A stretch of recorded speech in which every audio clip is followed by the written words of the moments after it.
सब बोलते हैं इन्वेस्ट करो, बट कहाँ इन्वेस्ट करें ये कोई नहीं बताता, और कैसे इन्वेस्ट करें ये कोई नहीं बताता। Hello and welcome to finance समझो इंडिया। आज बात करते हैं इन्वेस्ट कैसे करें। तो आइए शुरू करते हैं।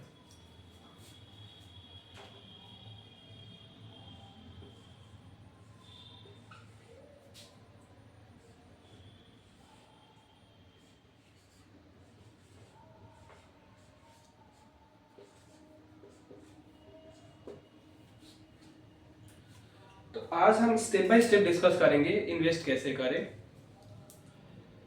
और मैं भी क्लियर रोड मैप दूंगा। तो स्टेप 1 है बिल्ड योर इमरजेंसी फंड। ठीक है, मैं एक्सप्लेन करता हूँ इसको, पहले लिख लेता हूँ। Step 1,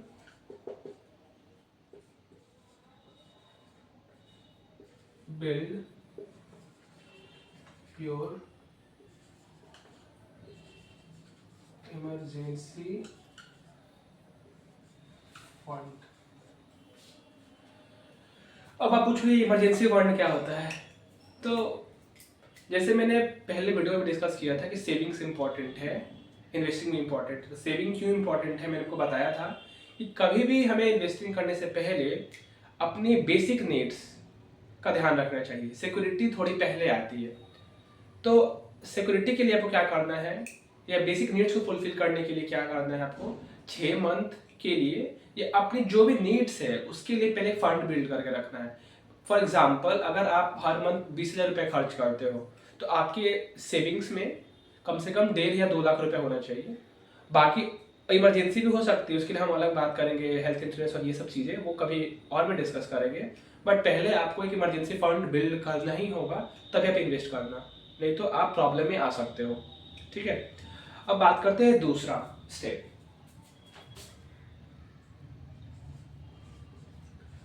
step 2, debt clear.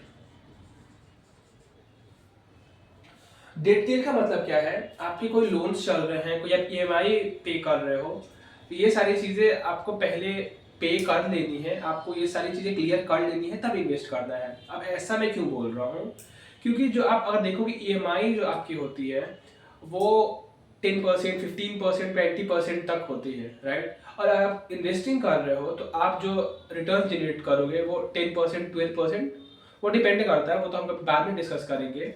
लेकिन अगर इस तरह से सोचो, अगर आप ईएमआई कर रहे हो, ईएमआई में पैसे दे रहे हो और फिर भी आप इन्वेस्ट भी कर रहे हो, तो आप पैसे लूज ही कर रहे हो अल्टीमेटली, क्योंकि आपका जो ईएमआई है वो 15%, 20% तक हो सकता है या ज़्यादा भी हो सकता है।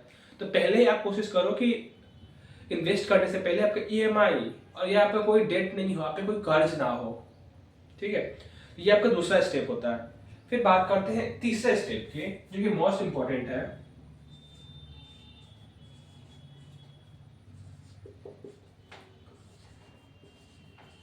गोल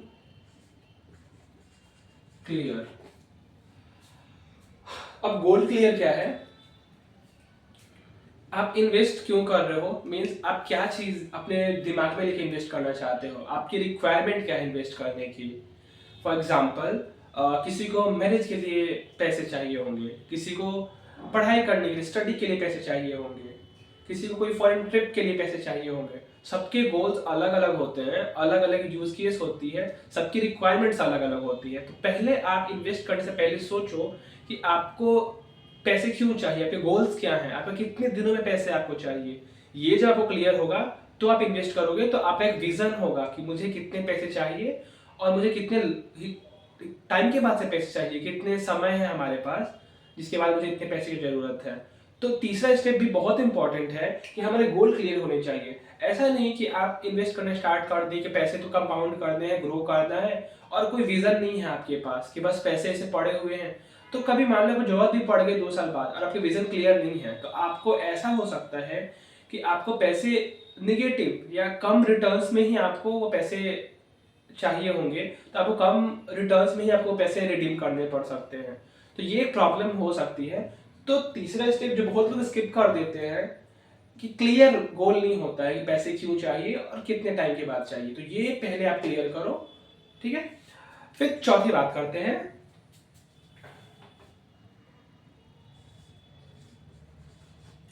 चौथा स्टेप है चूज सिंपल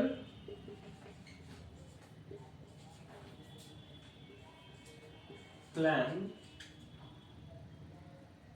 इतना लिखते हैं, मैं वो समझा देता हूँ। अब क्या है, इन्वेस्टमेंट के डिफरेंट डिफरेंट ऑप्शंस हैं। आप म्यूचुअल फंड्स में इन्वेस्ट कर सकते हो। अब म्यूचुअल फंड्स में अलग अलग कैटेगरी होती है, अलग अलग तरीके होते हैं इन्वेस्ट करने के, लमसम एसआईपी का भी, इसको अभी आगे वाले वीडियो में डिटेल में डिस्कस करेंगे। तो हमारा अगला टॉपिक भी बता देता हूँ आपको, म्यूचुअल फंड्स पे हम डिस्कस करेंगे, अगला टॉपिक हमारा म्यूचुअल फंड्स रहेगा। तो बात करते हैं ये सिंपल प्लान की। तो कभी भी सिंपल प्लान चूज करें। सिंपल प्लान चूज करने का मतलब आप जो चीज समझो उस पर ही इन्वेस्ट करो। इन्वेस्टिंग में बहुत लोग गलती कर देते हैं कि दूसरे को चक्कर में आके कहीं भी इन्वेस्ट कर लेते हैं, पैसा लूज कर लेते हैं और फिर बोलते हैं मार्केट खराब है, इन्वेस्टिंग खराब है, इन्वेस्टिंग नहीं करनी चाहिए। लेकिन नहीं, आप समझो पहले कि कम से कम आप पैसा दे रहे हो तो कहाँ दे रहे हो। तो म्यूचुअल फंड्स में कैसा होता है, मैं म्यूचुअल फंड्स का प्रचार नहीं कर रहा हूँ यहाँ पे, बट म्यूचुअल फंड्स में आपके मैनेजर्स होते हैं, पोर्टफोलियो मैनेजर्स होते हैं, वो आपके पैसा मैनेज करते हैं। तो सिंपल प्लान चूज करोगे, पहले प्लान को समझोगे, इसके फायदे क्या हैं, नुकसान क्या हैं, और कितने टाइम पीरियड के लिए हम इन्वेस्ट कर रहे हैं। जैसे जो हमारा थर्ड स्टेप था कि गोल क्लियर होनी चाहिए, तो कितने टाइम के लिए कर रहे हैं, तो आप प्लान को अच्छे से चूज कर पाओगे, सिंपल प्लान अपने लिए चूज कर पाओगे जिससे आप कंफर्टेबल फील कर पाओ, राइट। पांचवा स्टेप बहुत इंपॉर्टेंट और बहुत लोग मिस कर देते हैं ये स्टेप।